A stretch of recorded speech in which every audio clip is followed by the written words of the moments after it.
Are appropriation hearings important? And if so, why?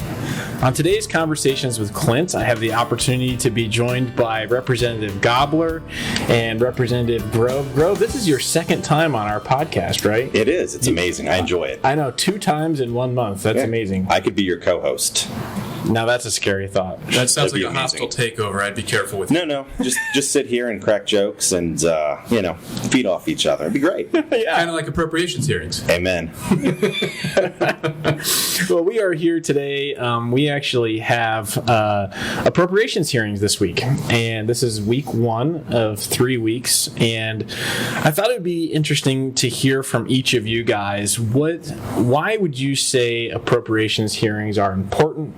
And what do we as appropriation committee members try to seek to gain from these times? I mean, it's not just an added 3 weeks in Harrisburg for us, which we all are kind of like added 3 weeks above our colleagues, yay! But it's more than that. So Matt, tell us a little bit. What would you say is the importance of these? Certainly, as a member of the Appropriations Committee, what I appreciate is the opportunity to dig into the details of each of these departments and pull back the curtains. That's really what this is all about. The governor, with a lot of pomp and circumstance, comes into the House chamber in the beginning of February and tries to sell us something. Right. And it's our opportunity then to look at the product he's trying to sell us and determine what's good, what's bad, because ultimately the governor doesn't write a budget. The governor proposes a plan, but the legislature writes the budget. So those of us that have the good fortune of spending this extra 3 weeks in Harrisburg have the opportunity to have additional input into the budget process, but also an additional duty to make sure that what we're putting into it is good fiduciary stewardship on behalf of the taxpayers. Yeah. And so we've got to kick the tires on this thing. We've got to look at where the numbers are. And we were able to expose a few things this week. For example, on one of the governor's proposals, they had some numbers in the budget. It's going to provide this much revenue. And then we said, well, how do you break that down? In this case, what types of taxes is going to bring that in? Well, we're still analyzing that. Right. So you have an answer to the math problem, but you don't know what the math problem is. Those are the sort of questions that it's our duty to ask, so that way we're not making a budget based on flawed assumptions. And we look for ways to be transparent down here in Harrisburg, because these are not our dollars that we're spending. These are the constituents of Pennsylvania. These are their dollars they've entrusted to us. We look for transparency options in budgeting. The appropriations hearings are one of those ways that we do that. You talk a lot about transparency in budgeting, Seth. Why is this important? So, appropriations hearing is, a lot of it is inside baseball, right? The general public goes about their life. Some news media outlets might pick up on something if it's probably a controversial policy that the governor wants to do. Like, I suspect our ag hearing this year is going to be packed full of all kinds of news crews because of the horse racing fund, right? Right. So that's a big controversial policy. The rest of these hearings are, nobody's really there. A couple stakeholder groups will come in, a couple lobbyists who are covering appropriations for their clients, some legislators who have oversight committee, but a lot of it doesn't translate out into the general public because it's very in-depth. We're asking very finite questions about appropriations, and we throw out words like, why is your increase of your GGO line item going up by 10% this year? You're making fun of me. That was like one of my... Really? But it's a legitimate question of why are your costs of how you operate your government increasing every year? I think we all kind of have themes that we run with in our appropriations questions. For me, I've been focusing on the GGO items or line items. It seems like I'm picking up on a theme where maybe last year their increase was 3, 4, 5% maybe, but this year they're like 14, 15, 17%. And I'm trying to drill down as to why. I have some theories that I'm working on. I'm not ready to talk about those quite yet. But I have some theories as to why we're spending more on specific GGO items, which most of the question or the answers that we get back are benefits and salaries increases. But a 10% increase in your salary, and you got to remember, kind of awesome. You got to remember, when you add up all those little increases of each GGO line item, you're talking about millions of dollars, right? Well, yeah. Yeah. millions of dollars to operate government. Exactly. That money isn't going to help residents in the Commonwealth. That's not programmatic dollars. That is Right. just salaries and benefits for employees. So when we look at that and we look at these increases, and then we come over to like agriculture or health, and we're cutting Lyme's disease funding, which is a huge issue in my district. I don't know if you guys are seeing it, big but time. man, it is a big It's deal. statewide, yeah. So we're raising these wages and benefit packages, and then cutting funding for Lyme's disease. I mean, that's the kind of stuff that we see and that we need to drill down on and talk about. But let's talk about revenue quick. That was one of the ones that we had the opportunity to talk with this week. What were your thoughts on the revenue hearing this week? My thoughts on it were to have a conversation with the Department of Revenue. And what I said, the theme that I was kind of bringing out in my line of questioning was how are you arriving at these revenue estimates? Is this based on reality, or are you just plugging a number in order to meet the governor's spending appetite? And when you get an answer back on, well, we are assuming that an increase in the minimum wage is going to bring in $133.3 million, that sounds really technical until then you drill down and find out that they don't know how much of that is coming from sales tax, how much of that's coming from income tax, how is that going to impact the corporate taxes in our state? And all of those things are very specifically affected, and their answer was, we're still analyzing that. How are you still analyzing something, but you've got such a precise number like 133.3? And the only possible answer to that is that the governor knows how much he wants to spend, which happens to be $2 billion more than last year. So we're going to plug a number in and say $12 an hour is going to give us $133 million because that's what I want to spend. The people of Pennsylvania deserve better than that. They do. Yep. So we talked a lot about the minimum wage, Seth. We talked about that in the L&I hearing yesterday. And it was quite a contrast from, what we were talking about with workforce development, creating, family-sustaining jobs, and this hyper conversation about minimum wage. What were your thoughts on that hearing? So what kills me specifically with labor and industry is they're in charge of close to $500 million worth of workforce development program dollars. Most of it's federal, right? So they always say, oh, it's federal dollars. It's still your tax money, right? You're exactly right. And you're responsible to pay that. So, and a lot of those programs actually have very poor performance measures. They don't work, right? So my line of question was basically along the lines of you have all this money you're in charge of. Your performance is horrible with these programs. At the same time, Republicans, we asked about the skills gap, high-paying jobs that are left open, family-sustaining, private health insurance, the whole 9 yards. That's how you move people to success. Exactly. They're wide open.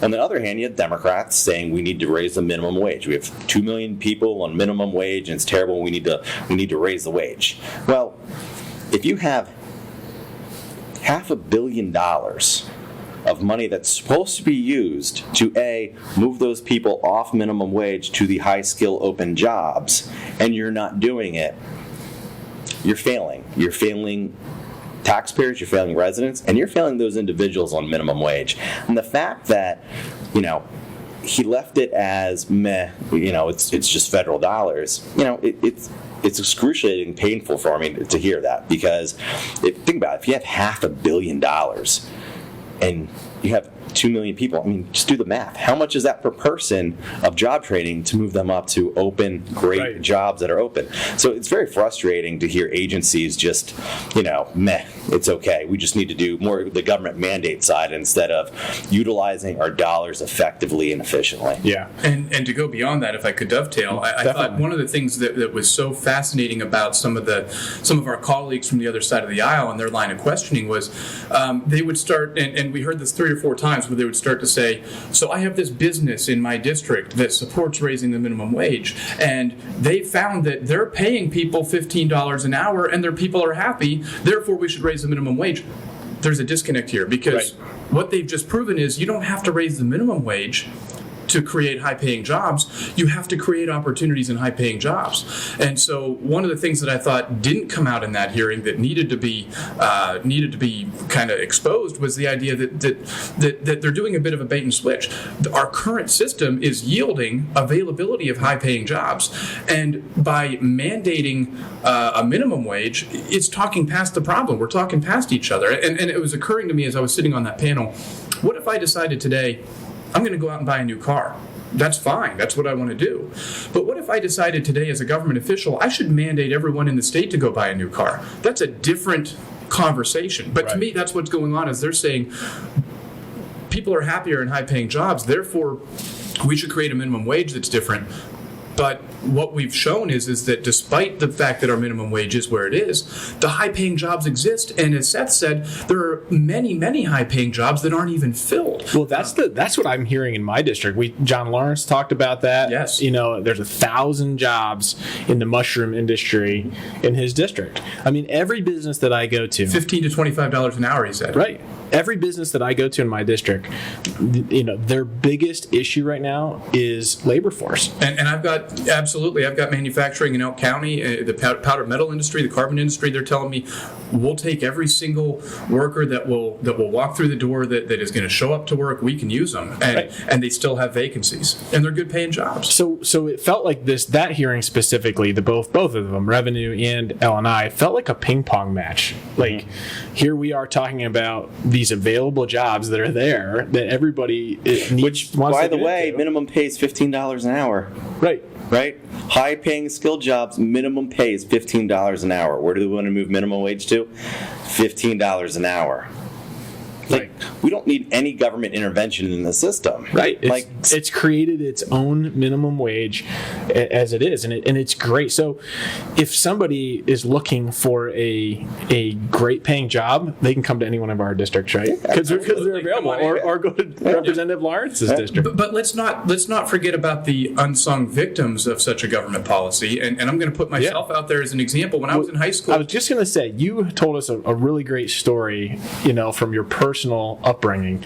Talk about that. When I was in high school, I worked at a hardware store in Du Bois. I was hired at minimum wage, which at the time was $5.15 an hour, and over the course of the next couple of years, I was able to raise up a little bit from that. But I was hired at minimum wage, and in that job, I was able to save up several $1,000s for college that I was able to then take with me.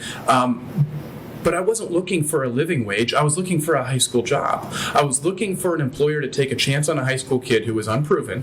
And that job gave me the opportunity to learn how the world works, show up for work, prove my work ethic, fill propane tanks, cut steel pipe, do all that cool stuff that I like to do when I take off the shirt and tie.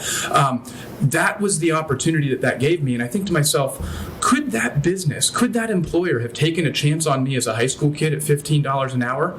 The answer is no. They wouldn't have hired me. They would have found another way to get that stuff done, or they would have found somebody else. And so the question is, how do we provide entry-level people who don't need to fund an entire household? How do we empower them to enter the workforce? My fear is that by creating additional government regulation, we're creating barriers to entry into the marketplace and into the workforce, and we would actually be leaving more people stranded, either unemployed or, even more unfortunately, on government benefits. Well, and a lot of those jobs that you talked about that you had when you were a high school child, kid, whatever you want to call it, teenager, like those jobs are already significantly above minimum wage, at least in my district. This has been a natural growth. So we also had the opportunity to talk about voter security this week. I don't want to spend a ton of time on this, but what were your takeaways from that experience and that time with that secretary? So it's funny. There's this big concern over Russia manipulating our elections, and when it's all said and done, they bought a couple $1,000s worth of Facebook ads. They may have tried to hack different systems, but our entire voting system is not electronic. It's not hooked up to the internet. Offline. It's all offline. I guess potentially you could infiltrate a factory that manufactures the machines and plant a bug, but you're talking very high level sophistication, and with all the voting machines out there, the likelihood of that happening is not going to happen. Even with the scanners they wanted, if you deployed a very, very high-tech system, you could probably, again, go to the manufacturers and try to manipulate that, but no other country really has that that ability to do that at the large, probably say, except probably us, the United States. So we spent a lot of money over fears that never really developed. And really what it came down to is Jill Stein, Green Party candidate, sued because she lost an election, and she won. Governor cut a deal.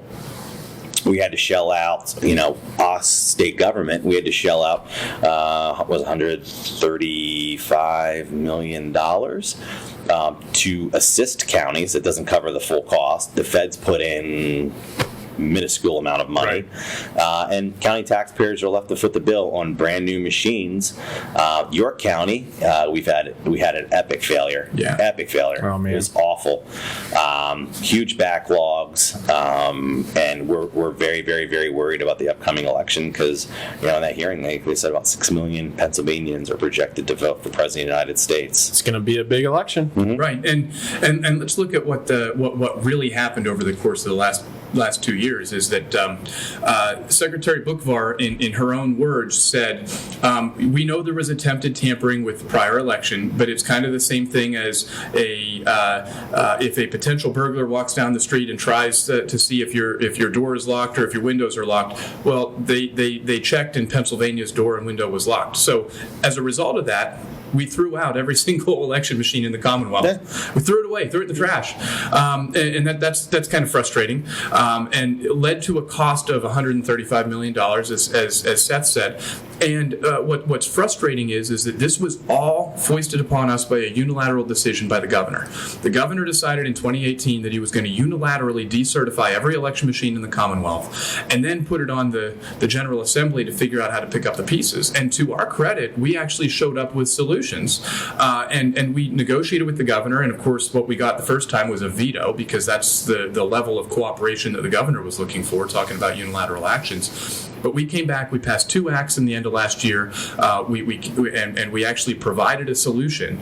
But we are still stuck with the fact that the governor, in his unilateral decision and his compressed timeline, is causing counties to struggle, and there is a real risk that we can't prove won't happen. And that is that in 2020, with these new machines, we are hoping that the bugs get worked out before Election Day so that we can actually have faith in our presidential election system this year. Well, that's the risk we have. Yeah, that was one of the things that concerned me. There's a couple counties, it sounds like, that the first time they're going to use their new machines is on the November election day. And there's some big counties, Dauphin County. Cumberland County. I mean, Dauphin County's got a very close congressional race, too, because of the Supreme Court's unconstitutional redistricting of our congressional seats. Yeah. Is that courtmandering? Is that what we're calling that, courtmandering? Gerrymandering's bad, courtmandering is good.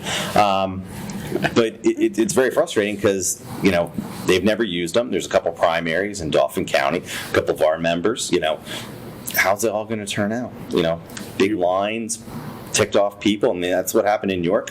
I think in Northumberland County, they didn't have election results for like a day or something. Not as bad as Iowa caucus, but that was you had to bring it up. Yeah, I mean, that was an off-year election, though. That was municipal. So no one votes then. We're going to wrap this thing up. We really appreciate you guys. What's your final takeaway from the first week of hearings here in appropriations? My final takeaway is this was a great warm-up, but we've got some heavy hitters coming next week. We've got Department of Environmental Protection. We've got some big departments next week that are really going to need to have some tough questions thrown at them, and we're going to have to do our homework over the weekend and be ready to come in fully loaded. I've been on approach for like 8 years now. I think it was a good opening week, loosening up and diving into some tough issues. A lot of prototypical non-answers from secretaries that don't understand their budget or what they're doing. Hopefully we can continue to show how badly mismanaged this Commonwealth is because of the executive branch. Well, I think that was my takeaway. It seemed like a lot of them, the answer was, we'll get back with you. Can we reach out to you? I would love to meet with you. If I had a nickel for every time I could take you guys out for Chick-fil-A tonight.